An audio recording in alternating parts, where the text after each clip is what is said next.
Qué bueno que andes por acá. Este es el podcast de Política Internacional de Natalia Pettinari. Una mirada desde el sur a lo que pasa en el mundo. Las explosiones del 17 y 8 de septiembre de los Vipers y walkie-talkies pertenecientes a integrantes de Hezbollah, que dejaron 39 muertos y más de 3.000 heridos en Líbano y Siria, están haciendo escalar el conflicto en Medio Oriente. Si bien el gobierno de Israel no ha confirmado ni negado su papel en la operación, todas las miradas le apuntan, porque ¿quién si no? Lo cierto es que existe la posibilidad latente y cada vez más latente de que se abra un nuevo frente de guerra, además de la Franja de Gaza, y en el peor de los casos, que el conflicto escale a niveles regionales. El temor principal de muchas potencias occidentales es que se desate una guerra generalizada que incorpore a Irán, aliado de Hamás y Hezbollah, y ponga en peligro la estabilidad regional. Mientras tanto, Israel informó que comenzó a activar brigadas de reserva para una posible entrada al Líbano y el presidente de Estados Unidos, Joe Biden, advirtió sobre la posibilidad de una guerra total. La situación, como verán, es realmente preocupante. De la crisis de Medio Oriente, que involucra a Israel, Hamás, Hezbollah y Líbano, y a otros países también, de esto vamos a hablar en el podcast de hoy. Comenzamos. Lo primero que quiero recalcar antes de hablar de política es que el ataque a los dispositivos móviles pudo haber sido una brillante operación de inteligencia, pero el resultado es humanitariamente atroz. 39 muertos, más de 3.000 heridos, dentro de los cuales hay 400 mutilados, entre ellos mujeres y niños. ¿Qué es mutilados? Personas sin piernas, sin vistas, sin riñones, sin manos o brazos, a causa de la explosión de pentrita. Pentrita es una sustancia sólida que se utiliza como potente explosivo rompedor y que se supone que fueron introducidas en los dispositivos móviles. Centenares de médicos europeos viajaron a Beirut para ayudar a operar en los hospitales desbordados por las víctimas. El alto comisionado de Naciones Unidas para los Derechos Humanos, Volker Turk, dijo que hacer explotar miles de dispositivos Vipers sin saber quién estaba en posesión de estos aparatos y cuál era el entorno es un hecho que viola las normas fundamentales de derechos humanos, dijo Volker Turk. Atacar simultáneamente a miles de personas, sean civiles o sean miembros de grupos armados, sin saber quién estaba en posesión de los artefactos atacados, sin saber su ubicación y su entorno en el momento del ataque, viola el derecho internacional de los derechos humanos y en la medida que sea aplicable el derecho internacional humanitario. Esto dijo Turk, que calificó las explosiones de estremecedoras y su impacto sobre la población civil inaceptable. A medida que van pasando los días, luego de los ataques a los dispositivos móviles, se acrecientan las incursiones armadas a ambos lados de la frontera, esto es, el sur del Líbano y el norte de Israel. La más grande se produjo el lunes 23 de septiembre, cuando aviones de guerra israelíes atacaron cientos de sitios en todo Líbano, en un bombardeo en el que el Ministerio de Salud de Líbano dijo que murieron más de 550 personas y alrededor de 1.640 resultaron heridas. Esto llevó a que miles de personas huyeran de sus casas.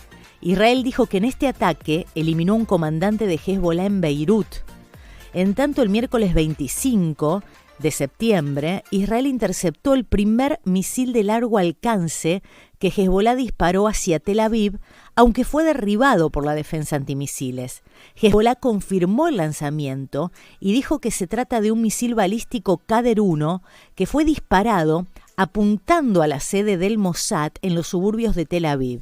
Hezbollah lo que dice es que el Mossad, es decir, inteligencia israelí, es responsable del asesinato de sus líderes y de las explosiones de Vipers y walkie-talkies.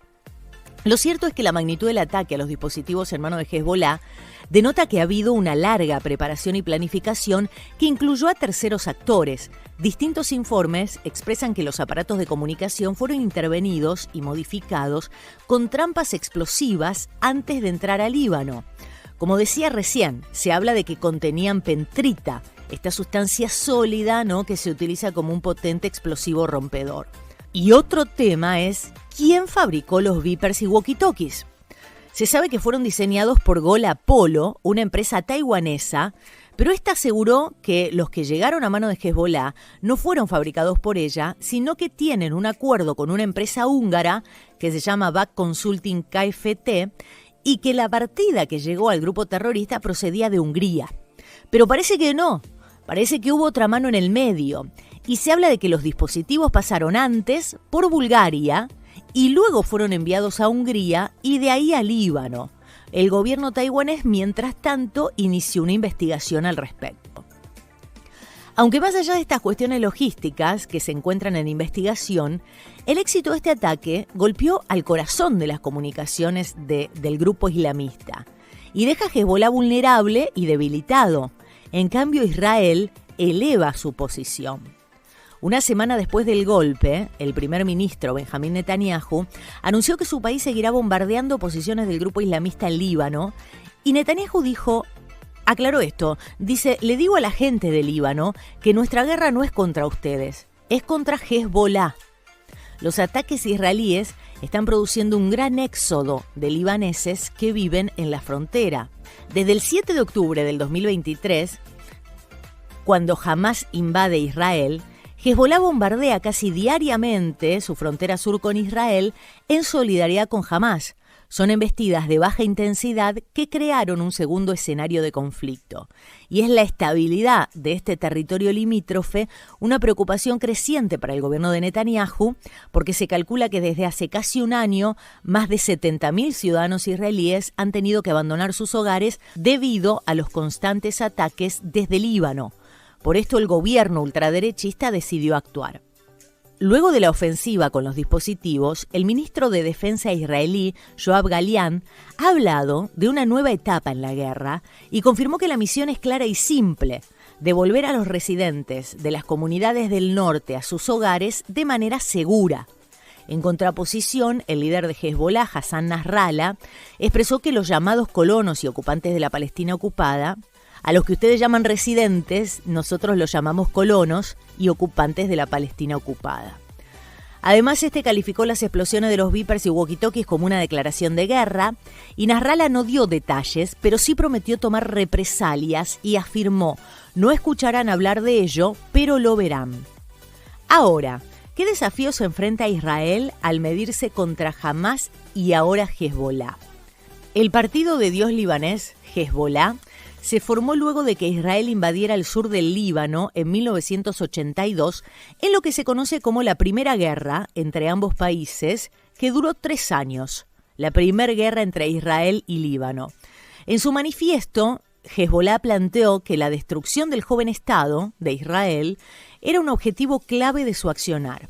En el 2006 se produce la Segunda Guerra Israel-Líbano. Fue un conflicto que duró 34 días en el sur del Líbano, el norte de Israel y los altos del Golán. Desde hace décadas, la tensión en la región es constante. Este grupo islamista, Hezbollah, que Estados Unidos, Israel y algunos países consideran terrorista, hoy es, además de un grupo paramilitar, un partido político. Aunque en el 2022 perdió la mayoría parlamentaria, pero Hezbollah ejerce un control formidable de facto sobre gran parte del país. Además, es la fuerza de combate más eficaz y poderosa del Líbano y la región. Especialistas consideran que es la amenaza militar más grave que hoy tiene Israel. Y en circunstancias similares a las de Hezbollah, se fundó el Movimiento de Resistencia Islámica Palestina, se fundó Hamás, a raíz de una operación militar israelí en Cisjordania, Jerusalén y Franja de Gaza. Más allá de que Hezbollah pertenece a la rama chiita del Islam y Hamás a la sunita, que son dos ramas distintas que tiene el islamismo, hace un tiempo ambos grupos dejaron de lado sus diferencias frente al enemigo común, frente a Israel. Ambos grupos hoy tienen como gran aliado a Irán. Se especula que Irán le ha suministrado a Hezbollah potentes misiles que podrían alcanzar la mayoría de las ciudades israelíes. Se cree también que posee una flota de drones cada vez más sofisticados, con los que podría paralizar la vida en Israel y desplazar a cientos de miles de habitantes. Irán considera al grupo, a Hezbollah, como uno de los integrantes del Eje de la Resistencia. El Eje de la Resistencia es una alianza militar y política anti-israelí y anti-estadounidense, formada por gobiernos y numerosas organizaciones paramilitares, entre las que también se encuentra Hamás.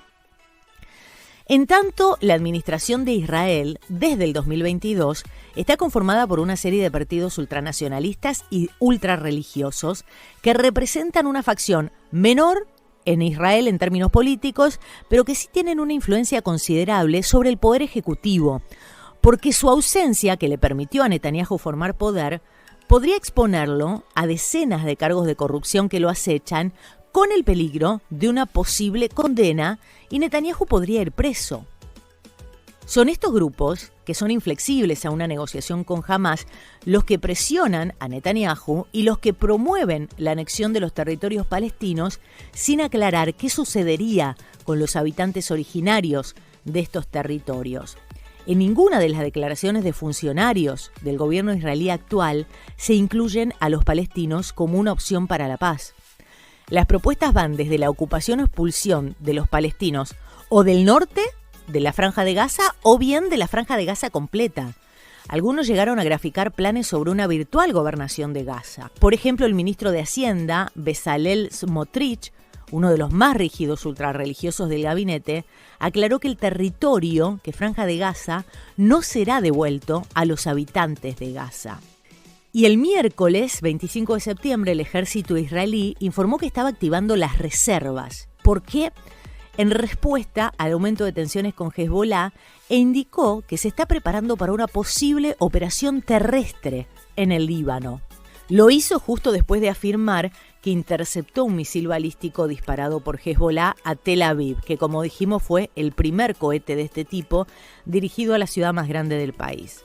Mientras tanto, la Casa Blanca consideró este ataque con el cohete como muy preocupante y Joe Biden habló a la prensa y dijo que una guerra total es posible, aunque cree aún que se puede llegar a un acuerdo diplomático. Biden dice: lo que creo es también que todavía está en juego la oportunidad de llevar a un acuerdo que podría ser un cambio fundamental para toda la región.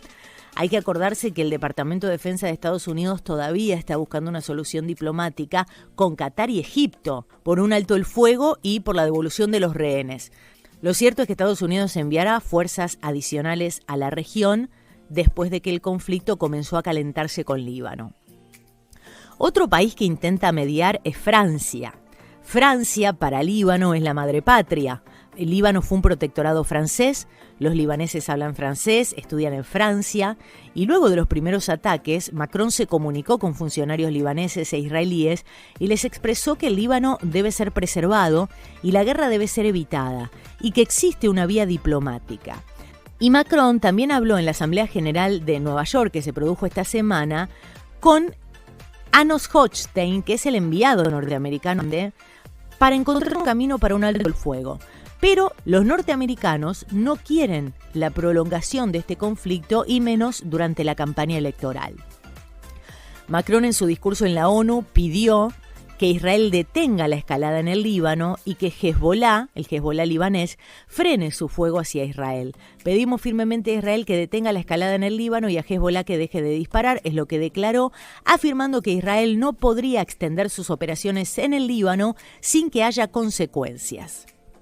Lo cierto es que hay temor a una guerra larga. La situación se deteriora muy rápidamente. Por lo pronto, los laboratorios farmacéuticos libaneses anunciaron que han acumulado stock de medicamentos para 5 meses de conflicto. Se sabe que los israelíes van a inhabilitar a bombazos el único aeropuerto de salida de Beirut y discute una invasión terrestre tras los poderosos bombardeos de estos días. Se han puesto en marcha también los preparativos para una evacuación masiva de ciudadanos europeos. Por ejemplo, el gobierno de Gran Bretaña envió 700 tropas a Chipre para ayudar en la evacuación de al menos 10.000 británicos de Líbano. Una de las grandes evacuaciones de la historia, donde no quieren repetir los errores de Afganistán en el 2021. A las tropas los acompañan oficiales de Cancillería y también miembros del UK Border Force para controlar la migración. Un pequeño número de tropas especiales se encuentra en Líbano, entrenando a su ejército y organizarán la evacuación. Los británicos en Líbano han recibido la opción de salir ya por medios comerciales, pero la mayoría de las aerolíneas han cancelado los vuelos a Beirut. El único camino es Damasco, en Siria, o en ferry de evacuación hacia Chipre. Los rusos, los sauditas, los jordanos han recibido el llamado de salir del Líbano inmediatamente. Los norteamericanos ya han enviado 40.000 militares más para reforzar sus fuerzas y el temor a una expansión regional, como te decía, es absoluto. Será esta la tercera guerra libanesa, o al menos así lo perciben los israelíes, pero es una guerra con nuevos métodos. El plan israelí es bastante claro. El ejército avanza, ampliando e intensificando sus acciones, ahora dirigidas a zonas residenciales, con el objetivo de presionar a Hezbollah, haciendo que su base popular pague el precio de la guerra. Como te contaba, en Líbano, Hezbollah hoy es un partido político con representación parlamentaria y ministros, y con una milicia que es considerada la resistencia del sur del Líbano en la Constitución Nacional, armada por Irán en un país de 18 comunidades diferentes. El problema para Hezbollah con esta guerra es no dividir a la sociedad libanesa. Hoy la guerra se extiende peligrosamente contra la voluntad de Hezbollah e Irán, pero Israel humilló a Hezbollah en este bombardeo y busca decapitar su jefatura, incluido a Hassan Nasrallah, su secretario general. También Israel trata de involucrar a Estados Unidos en la guerra y que Netanyahu pueda permanecer en el poder sin ir a prisión por corrupción y crímenes de guerra. Para finalizar, hay que tener en cuenta que en el corto plazo, la operación contra Hezbollah ha dejado a Israel fortalecido, pero en el largo plazo aumenta el riesgo de una escalada militar. El temor principal de muchas potencias occidentales es que se desate una guerra generalizada que incorpore a Irán y que ponga en peligro la estabilidad regional. Es sabido que Hezbollah, que el grupo chiita, no se quedará de brazos cruzados, y cualquier acción militar adicional israelí en el norte podría tener repercusiones impredecibles que modifiquen el equilibrio de poder en Medio Oriente. Hasta acá llegamos hoy. Seguime en redes sociales, Instagram, Facebook, TikTok, YouTube y X. En todos estoy como Natalia o Nati Petinari. Nati con I latina y Petinari con doble T. Hasta la próxima. Tratamos de aportar ideas para la salvación de este planeta.